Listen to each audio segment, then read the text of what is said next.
ভিডিওটি অনেক বড় হলেও সম্পূর্ণ শোনার অনুরোধ রইল। যেখানে বিবি সাহেবানী নামের এক অনিন্দ সুন্দরী নারীকে আল্লাহর নির্দেশে জীবন্ত কবর দেওয়া হয়েছিল।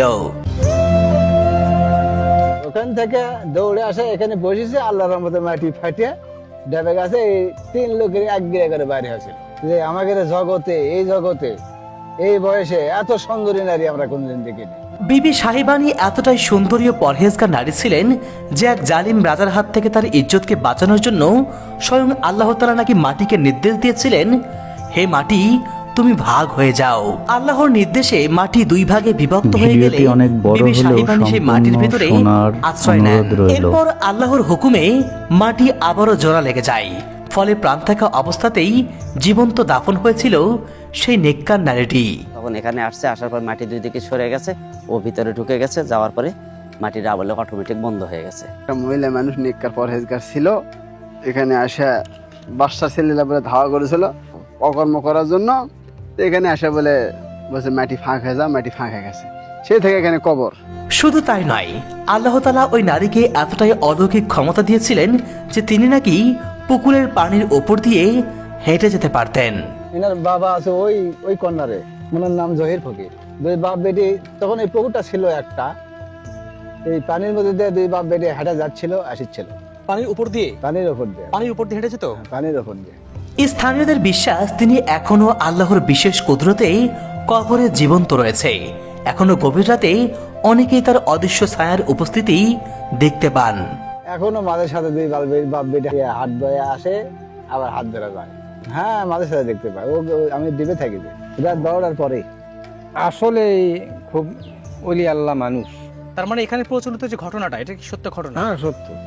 বিবি সাহেবানীর এই জীবন্ত কবরকে ঘিরে এখানে প্রতিনিয়তই ঘটে নানা অলৌকিক ঘটনা, যার জলজ্জন্ত সাক্ষী এলাকাবাসী অনেকেই। এখানে এই গাছে ছিল আগুনের ডুমা আসতো, জিন বা থাকতো কি যেন আগুনের ডুমা আসতো, রাতে যায় আবার আসে, এই গাছে থাকতো আগে। আর সাপ আছে, বিশাল একটা সাপ আছে, এটা দেখা যায় কিন্তু চলে যায়, কিন্তু আমাদের কোনো ক্ষতিকর নাই। স্থানীয় লোকের বা যারা আসলেও আশ্রয় নিতে আসছে তাদের ক্ষতি করে না। এই গাছের খড়ি ঢাল কেউ জুলিয়ে যা পড়ে, তাই পাগলা হবে না, জিন ধরবে, এটা কিছু হবি। এই মহিষী নারী বিবি সাহেবানী কে ছিলেন? তার কি এমন বিশেষ গুণ ছিল? তার এই কবরটি কোথায় অবস্থিত? আর এই জীবন্ত কবরের পেছনের রহস্যটাই বাকি। এই সব প্রশ্নের উত্তর খুঁজতেই আমি ছুটে গিয়েছি সেই এলাকায় যেখানে এই কবরটি আজও রয়েছে। চলুন বন্ধুরা, জেনে আসি এমন এক অজানা ইতিহাস, তা জানলে আপনি রীতিমতো চমকে যাবেন।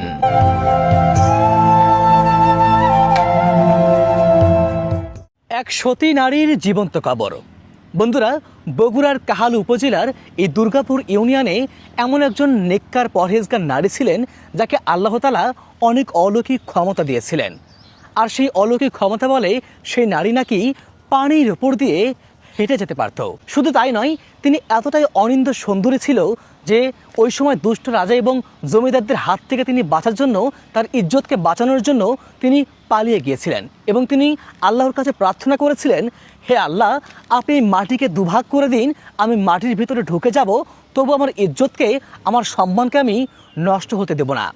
সেদিন আল্লাহ তাআলা সেই বিবি সাহেবানীর প্রার্থনা, তার সেই আর্তনাদকে কবুল করেছিলেন এবং আল্লাহ তাআলা নাকি সেদিন মাটিকে 2 ভাগ করে দিয়েছিল, আর বিবি সাহেবানী সেই মাটির ভেতরে ঢুকে গিয়েছিল।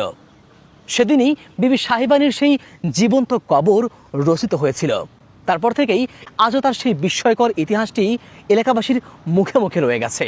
তো চলুন বন্ধুরা, আমরা নিজ চোখে দেখে আসি সেই বিবি সাহেবানীর অলৌকিক কবরটি এবং জেনে আসি এক বিস্ময়কর ইতিহাস। বন্ধুরা, বগুড়ার কাহালু উপজেলার এই চিরচেনা পথ ধরে আমরা ছুটে চলেছি এমন এক বিস্ময়কর জায়গায় যেখানে একজন মানুষকে নাকি আল্লাহর নির্দেশে জীবন্ত কবর দেওয়া হয়েছিল। কিন্তু ঠিক কি কারণে তার সাথে এমন নির্মম ঘটনা ঘটেছিল, এর পেছনে কি রহস্য লুকিয়ে আছে, আজ আমরা তাই জানার চেষ্টা করব এবং সে সাথে দেখব সেই অলৌকিক কবরটির বর্তমান অবস্থা।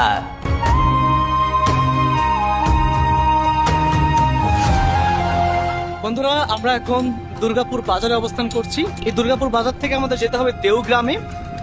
আর দেওগ্রামেই রয়েছে সেই বিবি সাহেবানির সেই অলৌকিক কবরটি, অলৌকিক জীবন্ত কবরটি। তো আমরা এখন দুর্গাপুর বাজার থেকে সেই দেওগ্রামের দিকে এগিয়ে যাচ্ছি। এখান থেকে আর 3 থেকে 4 কিলোর মতো হবে, এলাকাবাসীকে জিজ্ঞাসা করলাম। তো চলুন আমরা একসাথে যাই এবং সেই কাঙ্ক্ষিত জায়গাটি দেখে আসি।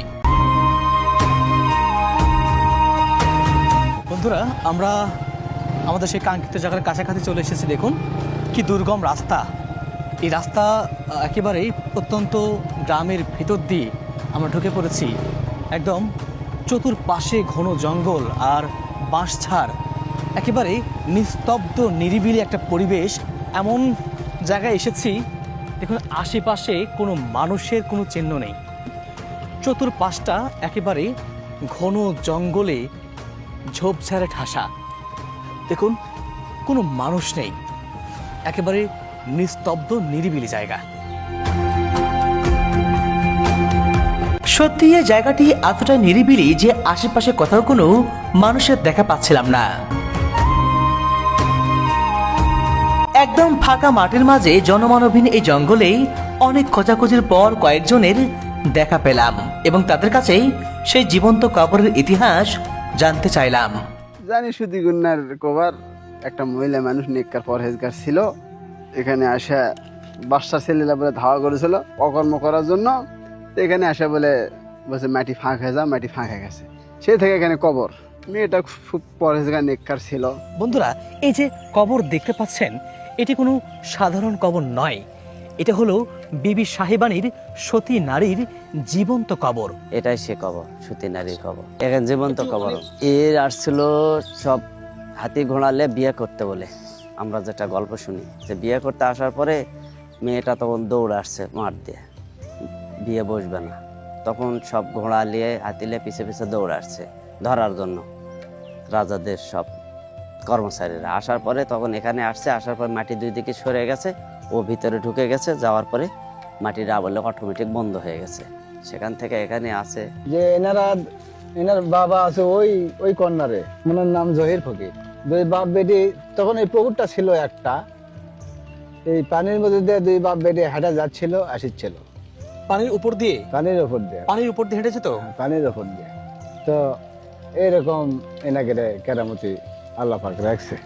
আল্লাহ তাআলা ওনাদেরকে এমন কেরামত দিয়েছিল যে ওনারা হ্যাঁ। পানির উপর দিয়ে হেঁটে যেতে পারতো। হ্যাঁ এই বিবি সাহেবানি এবং তার বাবা হ্যাঁ পানির উপর দিয়ে খরম পায়ে দিয়ে হেঁটে যেত। হেঁটে যেত। অবাক করা ব্যাপার। এখনো মাঝে সাথে দুই বাপ বেটি হাত ধরে আসে, আবার হাত ধরে যায়। এটা আপনারা দেখতে পান? হ্যাঁ, মাঝে সাথে দেখতে পাই। আমি ডিবে থাকি যে রাত্রে, রাত্রে, গভীর রাতে হেঁটে আসে না? রাত 12টার পরে। আচ্ছা, ওনার এই কবরটা কিভাবে এখানে হলো? কি হয়েছিল? কি আগে তো রাজা বাদশার আমল ছিল। হ্যাঁ, সেই সময় ওই পেড়ি মশা মানে ওই সাইডের একটা রাজা ছিল, বাদশা শাহের নাম।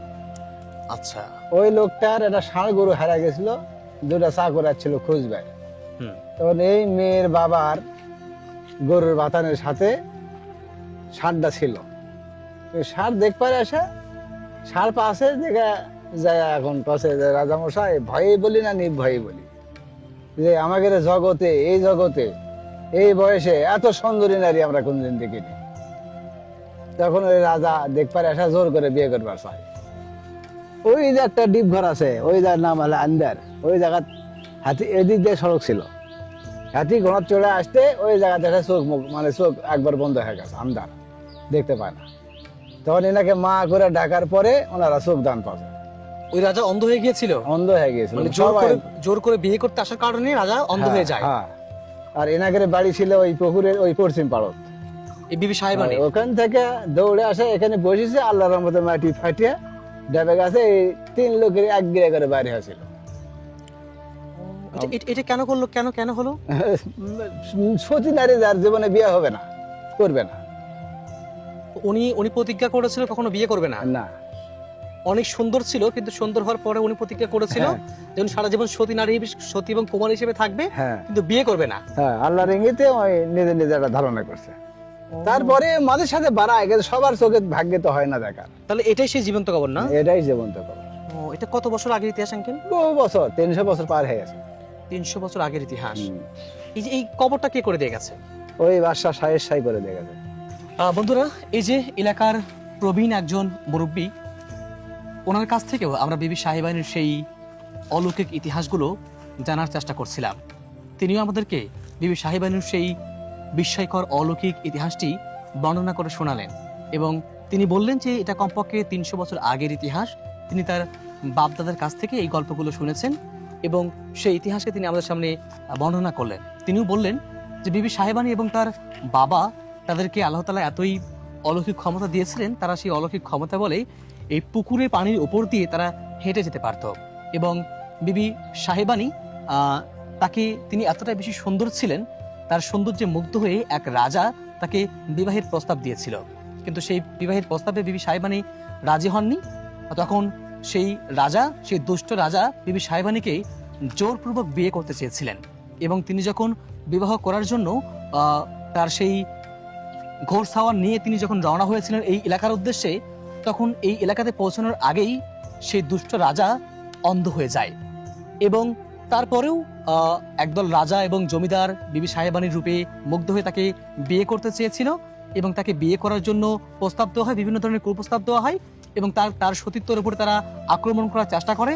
তখন বিবি সাহেবানী নিরুপায় হয়ে তিনি এখানে ছুটে আসেন এবং তিনি নাকি আল্লাহর কাছে ফরিয়াদ করেছিলেন, প্রার্থনা করেছিলেন যে হে আল্লাহ, আপনি আমাকে এই মাটির ভেতরে ঢুকিয়ে নিন। এবং তখন আল্লাহর রহমতে এই মাটি নাকি দুভাগে বিভক্ত হয়ে যায়। মাটি দুভাগে বিভক্ত হয়ে যাওয়ার পরে সেই মাটির ভিতরে বিবি সাহেবানী ঢুকে যায় এবং সেদিনই বিবি সাহেবানীর জীবন্ত কবর এখানে রচিত হয়। আর সেই ইতিহাসটি এখনো এই এলাকার মানুষের মুখে মুখে রয়ে গেছে, যে ইতিহাসগুলো এলাকার স্থানীয় বাসিন্দারা আমাদেরকে জানাচ্ছিলেন। তবে এই ইতিহাসের সত্যতা কতটুকু আমরা জানি না।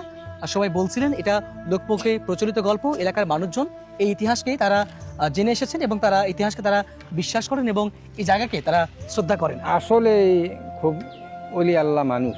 তার মানে এখানে প্রচলিত যে ঘটনাটা, এটা কি সত্য ঘটনা? হ্যাঁ, সত্য। দেখুন এই কবরের বর্তমান অবস্থা, এটা চতুর্পাশে দিয়ে ইট দিয়ে গাঁথুনি করে দেওয়া হয়েছে এবং এর ভেতরে মূল যে কবরের অংশটা আমরা দেখতে পাচ্ছি এটা পাকা করে দেওয়া হয়েছে। ইট দিয়ে চতুর্পাশ দিয়ে সুন্দর করে একটা স্থাপনা তৈরি করে দেওয়া হয়েছে এবং একটা চমৎকার বিষয় আপনারা লক্ষ্য করেছেন কি? দেখুন এই যে এই কবরের মাঝে দারুণভাবে ফুটে আছে রক্তজবা ফুল। শুধু একটা নয়, বেশ কয়েকটা রক্তজবা ফুল এই কবরের মাঝে কিন্তু ফুটে আছে। এই কবরে এরকম অসংখ্য রক্তজবা ফুল রয়েছে। আমরা শুনলাম এলাকাবাসীর মুখ থেকে যে এই কবরে নাকি সব সময় এই রক্তজবা ফুল ফুটে থাকে।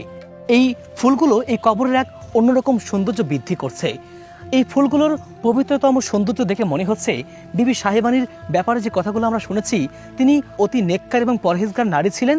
তার সেই পবিত্রতার কারণেই হয়তো এই ফুলগুলো তার কবরকে সৌন্দর্য বর্ধন করে তার সেই পবিত্রতার জানান দিচ্ছে। এটা কি করা হয়েছে? এটা মসজিদ করার জন্য ভিত দিয়েছিল। এখানে এই বিবি সাহেবানীর কবরের ঠিক পাশেই একটা মসজিদ নির্মাণের কাজ চলছিল। আমি এখন সেই মসজিদের জায়গাতেই দাঁড়িয়ে আছি, কিন্তু এই মসজিদটা যিনি নির্মাণ করছিলেন বা এই বিবি সাহেবানীর কবর যিনি দেখশন করছিলেন, তিনি বর্তমানে অসুস্থ হয়ে থাকার কারণে এই মসজিদটা নির্মাণ করা হচ্ছে না, এই কাজটা এখানে বন্ধ হয়ে গেছে। আচ্ছা আঙ্কেল, আরেকটা ঘটনা শুনলাম, সেটা হলো এই যে তেঁতুল গাছের ব্যাপারে শুনলাম। এই তেঁতুল গাছটা নাকি আপনার কেউ নাকি ডালপালা কাটতে পারে না। না। কেন পারে না কাটতে? এখান থেকে ডালপালা নিয়ে যেতে পারবে না, নিয়ে গেলে তাদের সংসারের ক্ষতি হবে। এই গাছের খড়ি ডাল কেউ লিয়ে যা পড়ে, তাই পাগলা হবে না, জিন ধরবে, এটা কিছু হবি। এখানকার এই গাছের খড়ি অন্তপক্ষে সব লিয়ে যেতে পারছে, এই গাছের খড়ি কেউ জ্বালাতে পারেনি, তাদের ক্ষতি হয়, অঙ্গ একটা ক্ষতি হয়। এখানে এই গাছে ছিল আগুনের ডুমা আসতো, জিন বা থাকতো কি যেন আগুনের ডুমা আসতো, আবার রাতে যায় আবার আসে, এই গাছে থাকতো আগে। আর সাপ আছে, বিশাল একটা সাপ আছে, এটা দেখা যায় কিন্তু চলে যায়, কিন্তু আমাদের কোনো ক্ষতিকর নাই। স্থানীয় লোকের বা যারা আসলেও আশ্রয় নিতে আসছে তাদের ক্ষতি করে না। বন্ধুরা, বিবি সাহেবানীর কবরের এই অলৌকিক গল্পগুলো কেবল লোকমুখে প্রচলিত গল্প কথা। এগুলোর আদৌ কোনো সত্যতা বা বাস্তবতা আছে কিনা আমাদের জানা নেই, তবে আল্লাহ তাআলা চাইলেই সবকিছুই সম্ভব। এ ব্যাপারে আপনাদের কি মতামত অবশ্যই কমেন্ট বক্সে লিখে জানাবেন। ভিডিওটি ভালো লাগলে একটা লাইক করে দিবেন। যদি ফেসবুক পেজ থেকে দেখে থাকেন, আমাদের ফেসবুক পেজটাকে ফলো করে দিবেন। ইউটিউব থেকে দেখে থাকলে আমাদের ইউটিউব চ্যানেলটাকে সাবস্ক্রাইব করতে ভুলবেন না।